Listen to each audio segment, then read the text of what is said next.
প্রেম যে একটা ছেলেতে মেয়েতে হবে আমার কোনো কথা নেই।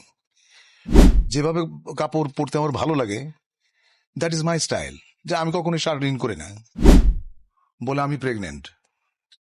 জিয়াউর রহমানের মৃত্যুর আগে বাংলাদেশের প্রেসিডেন্ট কে ছিল? দেখো, অভিনয়টা আমার কাছে ইটস লাইক এ প্রেয়ার। এটা আমার কাছে প্রার্থনার মতো একটা জিনিস। প্রেম যে একটা ছেলেতে মেয়েতে হবে আমার কোনো কথা নেই। তুমি হয়তো বাড়িতে একটা গাছে পরিচর্যা করো, তার সঙ্গে তোমার প্রেম হতে পারে। বা তুমি একটা কলমটা তোমার পছন্দ, তাই না? ওইটা প্রেম। আমি উদাহরণ দিই তোমাকে। ধরো তোমার একটা কলম আছে, তুমি ট্রাভেল করছো ট্রেনে বা প্লেনে, সেম একটা কলম তুমি যদি আরেকটা লোকের কাছে দেখো, তুমি কিন্তু তার সঙ্গে এক ধরনের ইন্টিমেসি ফিল করবে। প্রেমের ব্যাপারটা অনেকটা এইরকম। প্রেমের মধ্যে কোনো স্বার্থ থাকতে পারবে না, এবং প্রেম প্রেম মানে একজন আরেকজনকে কেয়ার করবে, তাই না?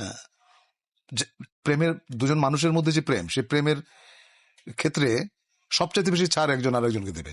কম্প্রোমাইজটা থাকতে হবে। হ্যাঁ, কম্প্রোমাইজটা থাকতে হবে, রেসপেক্টটা থাকতে হবে, আর ভালোবাসা তো মাস্ট। ভালোবাসা তো থাকতে হবে। জিয়াউর রহমানের মৃত্যুর আগে বাংলাদেশের প্রেসিডেন্ট কে ছিলেন? জিয়াউর রহমানের মৃত্যুর আগে বাংলাদেশের প্রেসিডেন্ট কে ছিলেন? জিয়াউর রহমান নিজে।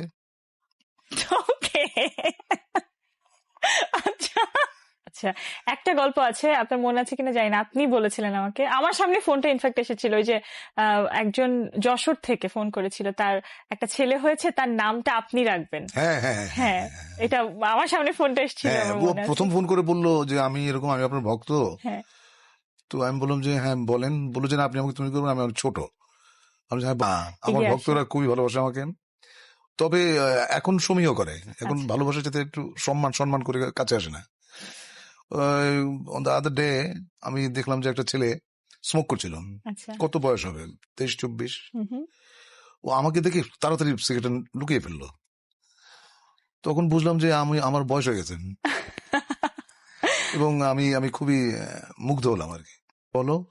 বলে আমি প্রেগনেন্ট। তো আমি হতভম্ব, আমি কি বলবো? আমি বললাম তুমি প্রেগনেন্ট, মানে কোনোভাবে তো আমি দায়ী না সেজন্য। তো এরকম আমি চুপ করে আছি। বললো যে আমার সন্তান হবে আগামী 2 মাসের মধ্যে। তো আমরা হ্যাঁ ঠিক আছে। বলে যে আমরা কিন্তু জানি না আমার ছেলে হবে না মেয়ে হবে। আমি বলছি সেটা ভালো।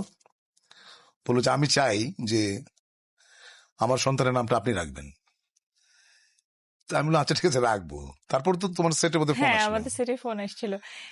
আমার এই লিঙ্কটা আনার কারণটা হচ্ছে যে এই যে একটা মানুষ, তার সবারই কিন্তু একটা স্বপ্ন থাকে, তার সন্তানের নাম রাখবে, অনেক ধরনের প্রিপারেশন থাকে, সে আপনার কাছে জিজ্ঞেস করেছে নামটা রাখা, মানে তখন কিরকম লাগে দর্শকদের যে এই ধরনের উদ্ভট ভালোবাসা? আরো অনেক ধরনের, মানে কিরকম উদ্ভট মানে পরিস্থিতিতে ফোন আসে তুমি কল্পনা করতে পারবে না, সেগুলো বলাও যাবে না তোমাকে।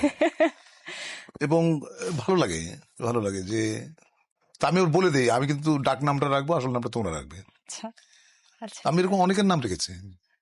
ওকে দর্শক, এই পুরো ইনফরমেশনটা ছিল আমার জন্য একেবারেই নতুন, এবং আমার মনে হয় আপনাদের জন্য নতুন। অনেকের নামই রেখেছেন ফরিদী ভাই, নতুন একটা ইনফরমেশন।